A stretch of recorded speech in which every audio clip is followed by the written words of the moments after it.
Muitos costumes antigos são bem nojentos, sabia? Desde banhos uma vez por ano até uma privada debaixo da cama, que nojo. Conheça 7 hábitos nojentos da Idade Média.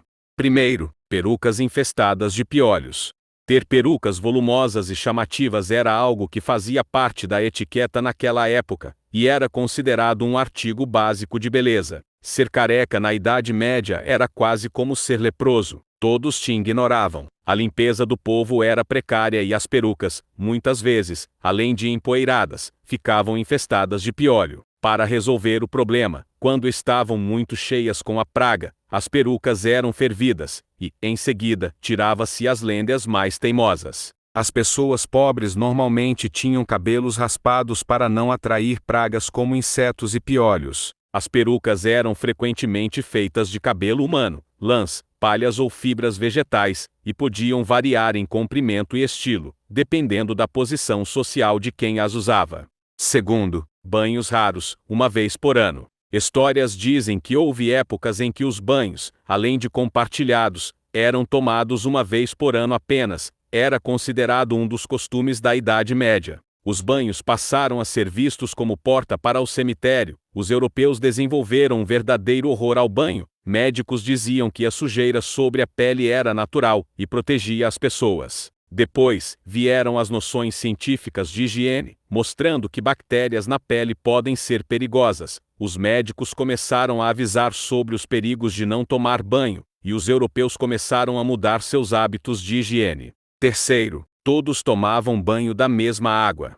Naquela época a água encanada era algo futurista demais. Por isso, fazia parte dos costumes da Idade Média compartilhar a água do banho entre as pessoas da casa. Começava-se primeiros pelo mais velho, até chegar no mais novo. Desde que Idade Média Europeia a mesma água era usada no banho anual de toda a família, em uma ordem hierárquica. No final, a criança caçula, a de menor status na família, corria o risco de ser descartada junto com a água imunda.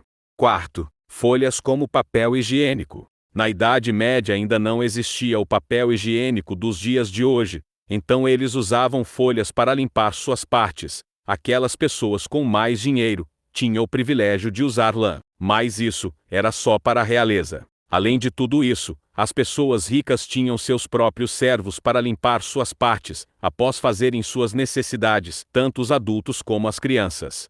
Quinto, pão morfado. A higiene não era muito forte dessa época, por isso fazer pão com cereais velhos era algo comum, considerado até um dos costumes da Idade Média. Eles não tinham muita consciência do assunto. Especialmente as pessoas mais pobres, usavam os grãos que tinham para fazer o pão até a próxima colheita, o que demorava o suficiente para que tudo perdesse, fermentasse ou apodrecesse. As pessoas sofriam muito com gangrena até a morte por causa da má alimentação. Além disso, o esporão do centeio, um fungo muito comum nos grãos velhos, causava muitas mortes nessa época.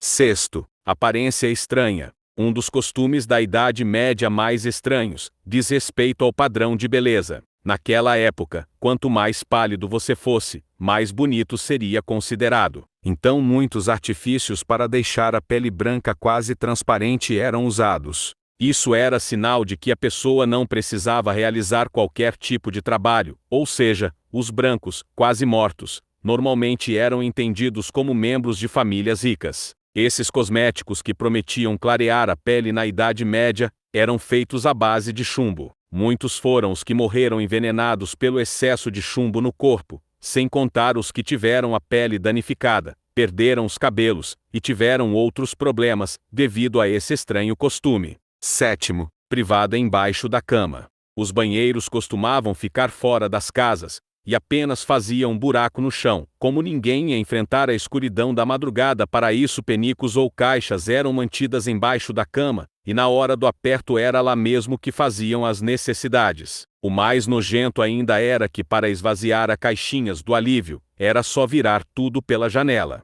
Na rua mesmo.